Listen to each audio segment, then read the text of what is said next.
It's as simple as back and forth stitching once you get anchored. For the most part, like as far as the pattern itself,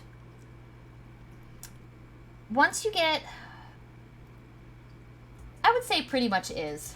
Like you figure, especially if you look at the top parts here, all of this was the exact same color, all this right here. And so it's something I do it while I'm watching television. I just go, go, go, go, go. Because you do all the lines going one way, and then you do all the lines going the other way. And then, yeah, it's just really the like starting and stopping just takes a little bit of extra, but it's really, it's not like some other ones, personally. When I was little, actually, you should see the back of some of the ones I did when I was little. I didn't know about the proper way to start and stop. There we go. So, I don't know if I've ever talked about this on stream. So, you pull this through when you're starting and stopping here. This is the proper way to do it on a cross stitch. Hold on.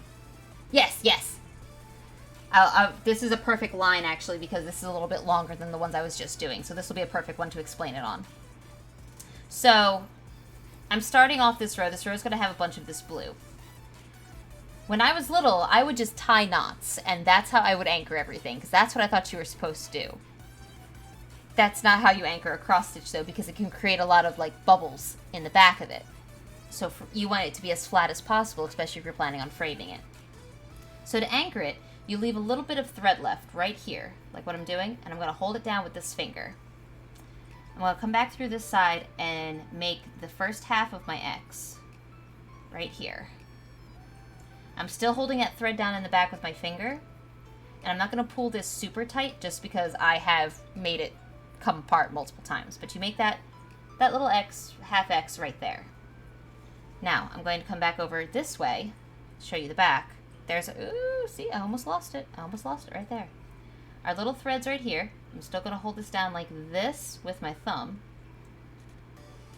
And I need it to go into the hole, the next hole, to start the next X. The only reason I know where that is because of years of practice. But then you pull the string, and you can see, I'm trying to get a good angle, you can see how it comes down and holds that string tight. So now I can pull this string as tightly as I want, and that anchor is not going anywhere.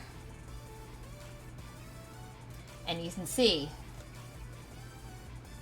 this is our first one, this is the beginning of our second one. So this is where I'm going to be putting that. And that will make the second half, the next stitch that we have. So you have those two half ones ready to go. And then this is just me making sure that I do it properly, but I will make sure that the next couple lines come across. You can see there's our anchor. I will make sure that those couple on the back end are still holding the string tightly, so you can see how clean that looks right there. You want to make sure that it's not accidentally getting poked through some of the other holes. And usually I have the length, and the length varies. I mean, when I first started to learn how to do this, the length of my string on the back was a lot longer because I was teaching myself how to do it. But as you get the hang of it, you can usually work on making them smaller and smaller, uses less thread, that kind of deal. And then you just go back and forth. Bottom left corner, top right corner. Bottom left corner, top right corner. Until the pattern tells you to stop, which for this one looks like it goes, we're going to where this X is, right over here. Yeah, there's no other ones.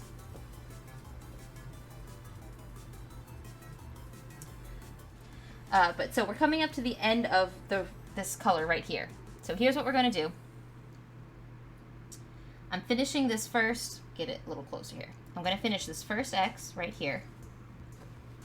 There is now after we go from bottom left to top right, we need to finish this one and bring it back around. So we're going to bottom right, bringing that up to top left, just like that.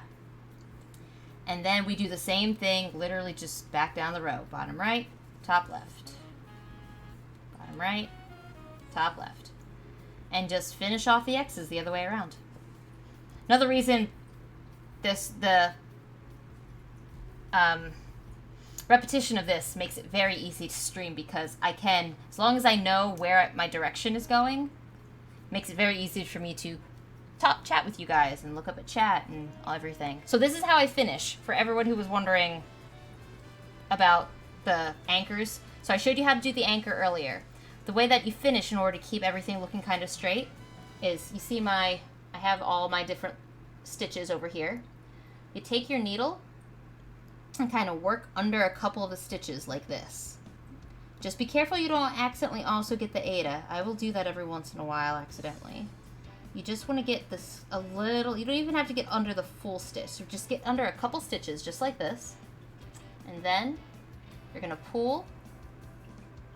Sometimes you need to push it first on this end to give you a little more needle space on this side. And you're going to pull that. And then you can see this string comes underneath those other stitches. And then it's kind of looks just like one of the other anchors. And it's in there and it's done. So then you cut the string off, and then it's just there, hanging out, good to go. Just like that. So that's how I start and stop all my things. Look at this, look at that new leaf. Oh, it's so pretty, I love it. Hi there, this is Jess. Thanks so much for checking out this video. If you enjoyed it, please leave a like and check out my Twitch channel where these videos are happening live. Don't forget to subscribe and hit that bell so you know when we are off on our next adventure.